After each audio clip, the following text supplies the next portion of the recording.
जय मसीह की। Doctor Sam Thomas के साथ बाइबल अध्ययन में आपका स्वागत है।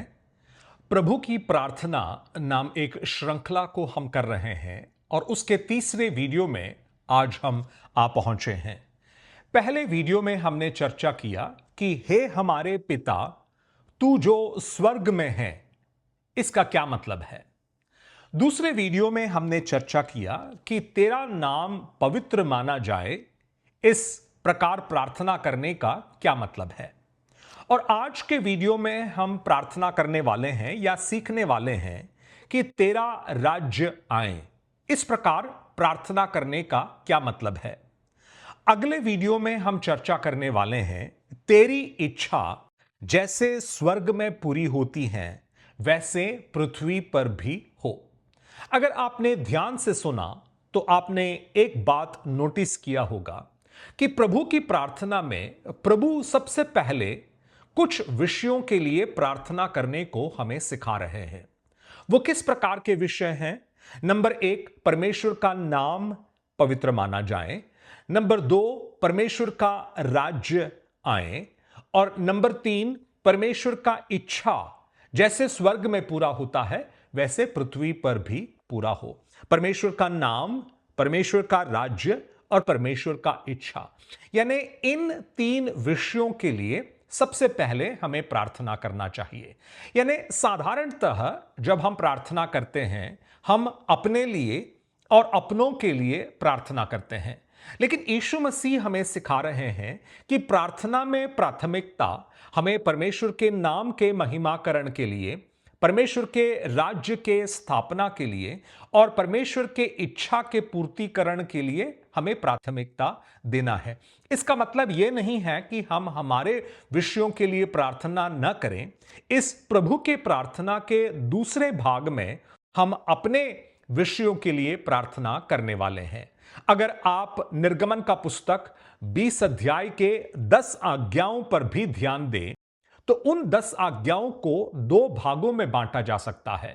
पहला भाग है जिसमें मनुष्य का परमेश्वर के साथ रिश्ता के विषय में बोला गया है, और दूसरे भाग में मनुष्य का मनुष्य के साथ रिश्ते के संबंध में वो आज्ञा है। यानी पहला जो कार्य है मनुष्य का परमेश्वर के साथ है, और उसके बाद मनुष्य का मनुष्य के साथ संबंधों के बारे में 10 आज्ञाओं में जिक्र है। उसी प्रकार प्रभु की प्रार्थना में भी पहले के जो प्रार्थना विषय हैं, परमेश्वर का नाम, परमेश्वर का राज्य और परमेश्वर का इच्छा, वो परमेश्वर के तरफ का जो हमारे प्रार्थना के विनतियां हैं, और दूसरा भाग में हम हमारे लिए जो प्रार्थना है उसके लिए प्रार्थना करते हैं। यीशु मसीह ने इस विषय के बारे में हमें अन्य जगहों पर भी सिखाया। उदाहरण के लिए मत्ती का सुसमाचार उसका 6वां अध्याय उसके 33वें वचन में यीशु मसीह ने इस प्रकार प्रार्थना करने को सिखाया या जीने को सिखाया।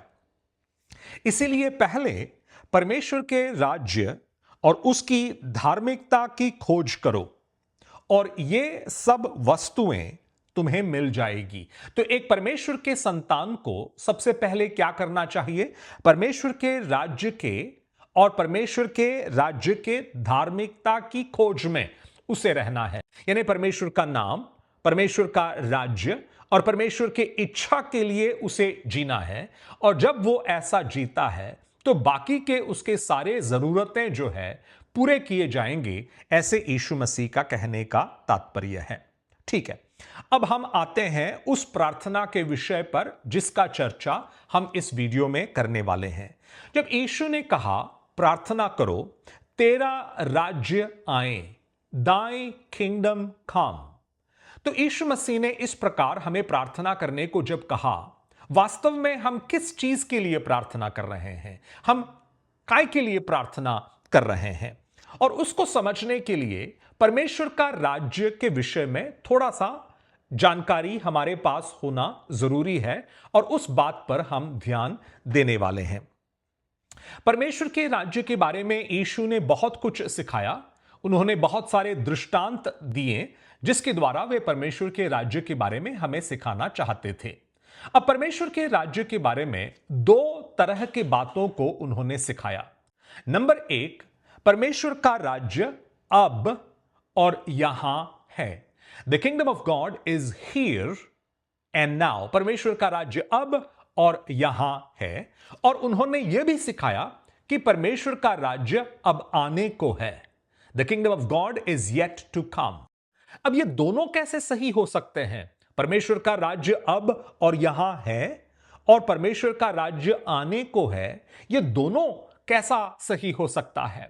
उसको समझने के लिए इस बात को हमें समझना है कि परमेश्वर का राज्य जो है उसके आत्मिक रूप में हमारे बीच में आज उपस्थित है। आत्मिक रूप में परमेश्वर के राज्य के अंदर आज हम रहते हैं, लेकिन परमेश्वर के राज्य का एक दृश्य रूप, एक प्रकट रूप, एक फाइनल रूप जो है वो अभी भी आने को है और उसके इंतजार में हम आज रहते हैं। इन दोनों बातों को प्रमाणित करने के लिए मैं कुछ बातों को, कुछ आयतों को आपके सामने लाना चाहता हूं। सबसे पहले मैं इस विषय को साबित करना चाहता हूं कि परमेश्वर का राज्य आज हमारे बीच में है। जब यूहन्ना बपतिस्मा दातक और यीशु मसीह दोनों ने अपने सेवकाई को शुरू किया तो परमेश्वर के राज्य के बारे में सिखाते हुए, प्रचार करते हुए उन्होंने अपने सेवकाइयों को शुरू किया था। यीशु के सेवकाई के शुरुआत के बारे में मत्ती का सुसमाचार 4 अध्याय उसके 17वें वचन में हम इस प्रकार पढ़ते हैं। यीशु कहते हैं, पश्चाताप करो क्योंकि स्वर्ग का राज्य निकट आ गया है। परमेश्वर के राज्य का, स्वर्ग के राज्य का इंतजार में रहने वाले यहूदी जनता से यीशु मसीह इस प्रकार कहते हैं कि अब वो परमेश्वर का राज्य निकट आ चुका है। अगर आप उसके अंदर प्रवेश करना चाहते हैं तो पश्चाताप करो। यानी आत्मिक परमेश्वर के राज्य में तुम अब प्रवेश कर सकते हो पश्चाताप और विश्वास के माध्यम से। अब मत्ती का सुसमाचार 12 अध्याय उसके 28वें वचन में यीशु मसीह ने दुष्टात्माओं के निकालने के विषय में बोलते हुए इस प्रकार कहा, यदि मैं परमेश्वर के आत्मा के द्वारा दुष्टात्माओं को निकालता हूं तो परमेश्वर का राज्य तुम्हारे पास आ पहुंचा है। यीशु मसीह कह रहे हैं कि मैं क्या तुम्हारे बीच में से दुष्टात्माओं को नहीं निकाल रहा हूं, और वो मैं अपने परमेश्वर के आत्मा के द्वारा कर रहा हूं।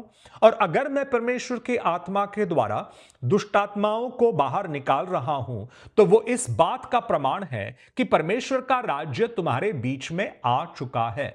देखो यीशु मसीह कैसे सिखा रहे हैं कि परमेश्वर के राज्य का आत्मिक जो रूप है वो परमेश्वर के लोगों के बीच में आ चुका है। एक और वचन लूका का सुसमाचार 17 अध्याय उसका 21वां वचन, यीशु मसीह कह रहे हैं, क्योंकि देखो परमेश्वर का राज्य तुम्हारे बीच में है। उसे ढूंढते हुए कहीं जाने की जरूरत नहीं है। परमेश्वर का राज्य तुम्हारे बीच में आ चुका है। ऐसे यीशु मसीह अपने चेलों को वहां पर सिखा रहे हैं। यानी आत्मिक रूप से परमेश्वर के राज्य का आगमन हो चुका है और परमेश्वर का राज्य हमारे बीच में है। हम इन विषयों की चर्चा क्यों कर रहे हैं? क्योंकि हम समझना चाहते हैं कि तेरा राज्य आए, ऐसे जब हम प्रार्थना करते हैं तो उसका क्या मतलब है, यह समझने की कोशिश हम कर रहे हैं। तो मैंने कुछ आयतों को आपके सामने लाया यह दिखाने के लिए परमेश्वर का राज्य हमारे बीच में आ चुका है। अब कुछ आयतों को मैं आपके सामने रखना चाहता हूं जिससे यह प्रमाणित होगा कि परमेश्वर का राज्य हमारे बीच में अभी भी आने को है। मत्ती का सुसमाचार उसका 25वां अध्याय उसका 31 से लेकर 36 वचन तक मैं आपके लिए पढ़ना चाहता हूं। यह यीशु मसीह के दूसरे आगमन के बारे में है। यीशु मसीह के परमेश्वर का राज्य का प्रकट रूप में, दृश्य रूप में प्रकट होने के बारे में वहां पर लिखा हुआ है। 31वां वचन, जब मनुष्य का पुत्र अपनी महिमा में आएगा और सब स्वर्गदूत उसके साथ होंगे, तब वह अपने महिमामय सिंहासन पर बैठेगा। यीशु मसीह के पहले आगमन में वे महिमा के साथ नहीं आए थे, लेकिन अपने दूसरे आगमन में वे अपने पूरे महिमा के साथ आएंगे। उनके साथ स्वर्गदूत होंगे और वे अपने महिमामय सिंहासन पर विराजमान होंगे। 32वां वचन, और सब जातियां उसके सामने इकट्ठे की जाएगी और जैसे चरवाहा भेड़ों को बकरियों से अलग करता है, वैसे ही वह उन्हें एक दूसरे से अलग करेगा। यानी दुनिया के सारे लोगों को दो भागों में वो बांटेगा, जैसे चरवाहा जो है भेड़ों और बकरियों को अलग अलग भागों में बांटता है। वो भेड़ों को अपने दाहिनी ओर और बकरियों को अपने बाईं ओर खड़ा करेगा। तब राजा अपने दाहिनी ओर वालों से कहेगा, हे मेरे पिता के धन्य लोगों, आओ, जगत की उत्पत्ति से तुम्हारे लिए जो राज्य तैयार किया गया है उसके उत्तराधिकारी बनो। अब अपने दाहिने बाजू के लोगों से यीशु मसीह उस दिन क्या बोलेंगे? हे मेरे पिता के धन्य लोगों, आओ, जगत की उत्पत्ति से तुम्हारे लिए जो राज्य तैयार किया गया है उसके उत्तराधिकारी बनो। यानी परमेश्वर का वो जो दृश्य स्वर्ग का राज्य है या परमेश्वर का राज्य है, उसमें उत्तराधिकारी बनाने के विषय में यीशु मसीह यहां पर बोल रहे हैं। यानी परमेश्वर का राज्य आत्मिक रूप से हमारे बीच में है, लेकिन परमेश्वर का राज्य जो है उसके महिमामय रूप में, उसके प्रकट दृश्य रूप में अभी भी आने को है। मैं एक दो वचन को और आपके सामने रखना चाहता हूं। पहले मत्ती का सुसमाचार उसका 7 अध्याय उसका 21वां वचन मैं आपके सामने रखना चाहता हूं। प्रत्येक जो मुझे प्रभु प्रभु कहता है स्वर्ग के राज्य में प्रवेश नहीं करेगा, परंतु जो मेरे स्वर्गिक पिता की इच्छा पर चलता है वही प्रवेश करेगा। यह न्याय के दिन में होने वाले बात के बारे में यीशु मसीह कह रहे हैं, और वे कह रहे हैं कि उनके सामने आकर उनसे प्रभु प्रभु कहने वाले सारे लोग जो हैं स्वर्ग के राज्य में या परमेश्वर के राज्य में प्रवेश नहीं करेंगे, परंतु वे ही प्रवेश करेंगे जो स्वर्गीय पिता की इच्छा पर चलते हैं। यानी स्वर्ग के राज्य में भविष्य में प्रवेश करने के विषय में बोला जा रहा है। वो कौन सा स्वर्ग का राज्य है, वो कौन सा परमेश्वर का राज्य है? वो प्रकट रूप में दिखाई देने वाला वो परमेश्वर का राज्य है। उसमें वो ही प्रवेश करेगा जो परमेश्वर के मर्जी के अनुसार चलता हो। एक और वचन और फिर हम आगे बढ़ते हैं। यह प्रकाशित वाक्य में से है, उसका 12वां अध्याय उसका 10वां वचन है। प्रकाशित वाक्य 12 अध्याय उसका 10वां वचन। वहां इस प्रकार लिखा है, तब मैंने स्वर्ग से एक ऊंची आवाज को यह कहते हुए सुना, हमारे परमेश्वर का उद्धार, सामर्थ और राज्य तथा उसके मसीह का अधिकार अब प्रकट हुआ है, क्योंकि हमारे भाइयों पर दोष लगाने वाले को नीचे फेंक दिया गया है, अर्थात उसे जो दिन और रात हमारे परमेश्वर के सामने उन पर दोष लगाता रहता था। उसके पहले भाग में हमने क्या पढ़ा? परमेश्वर का उद्धार, सामर्थ और राज्य तथा उसके मसीह का अधिकार अब प्रकट हुआ है। यानी आने वाले दिनों में परमेश्वर का राज्य का जो व्यक्त रूप में, विजिबल रूप में जो प्रकाशन मिलना है, उसके बारे में यहां पर बोला जा रहा है। तो परमेश्वर का राज्य आत्मिक रूप से भी है और एक दृश्य रूप में भी है। परमेश्वर का राज्य आत्मिक रूप से आ चुका है और दृश्य रूप में अब आने को है। जब हम प्रार्थना करते हैं तेरा राज्य आए, तो उसमें दो मतलब है। नंबर 1, हम प्रार्थना कर रहे हैं कि आज प्रभु लोग आपको जानने पाए, विश्वास और पश्चाताप के द्वारा वे परमेश्वर के राज्य में प्रवेश करने पाए। वो हमारा प्रार्थना है। हम इस प्रकार प्रार्थना कर रहे हैं कि हे प्रभु, बहुत सारे लोग जो है अंधकार के राज्य से छुटकारा प्राप्त कर कर, शैतान के बंधनों से छुटकारा प्राप्त कर कर आपके राज्य में आज प्रवेश करने पाए। वे पश्चाताप करें, वे यीशु मसीह पर विश्वास करें और परमेश्वर के राज्य में प्रवेश करने पाए। तेरा राज्य आए, इसका पहला अर्थ यह है।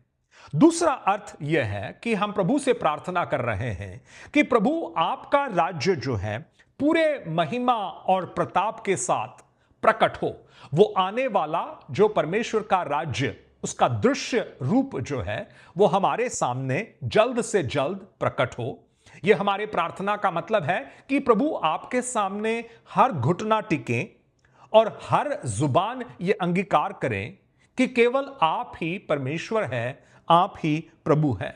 यह प्रार्थना का यह मतलब है कि परमेश्वर अंधकार के राज्य का नाश हो, शैतान और उसके सारे जो अनुयायी हैं वे सारे समाप्त किए जाएं, वे नाश किए जाएं और परमेश्वर केवल आप ही राजा के रूप में हो और से केवल आपका ही राज्य हो। इस प्रकार हमारा कहने का तात्पर्य है। तो तेरा राज्य आए, ऐसे जब हम प्रार्थना करते हैं, हम दो तरह के प्रार्थनाओं को उसके द्वारा कर रहे हैं। नंबर एक, हम प्रार्थना कर रहे हैं कि बहुत सारे लोग जो है आज परमेश्वर के राज्य में प्रवेश करें, उनका राज्य जो है हर जगह आए, वे हर जगह अपने राज्य को स्थापित करें। नंबर एक। नंबर दो, तेरा राज्य आए का मतलब यह भी है कि परमेश्वर का महिमामय राज्य स्थापित हो, शैतान का अंधकार का राज्य जो है वो नाश हो, हर एक घुटना यीशु के सामने टिके और हर एक जुबान ये अंगीकार करे कि केवल वे ही परमेश्वर और प्रभु है। इस प्रकार का अर्थ है जब हम प्रार्थना करते हैं तेरा राज्य आए। अब इस श्रृंखला में अब तक हमने 3 वीडियो को किया है। नंबर 1, हे हमारे पिता तू जो स्वर्ग में है उसके ऊपर। नंबर 2, तेरा नाम पवित्र माना जाए उसके ऊपर। और इस वीडियो में हमने चर्चा किया तेरा राज्य आए, इसका क्या मतलब है। अगले वीडियो में हम चर्चा करेंगे तेरी इच्छा जैसे स्वर्ग में पूरी होती है वैसे पृथ्वी पर भी हो। इस प्रकार प्रार्थना करने का क्या मतलब है। मैं विश्वास करता हूं कि परमेश्वर ने आपके इन वचनों के द्वारा आशीष आपको दिया है। प्रभु बहुतायत के साथ आपको आगे बढ़ाते रहे।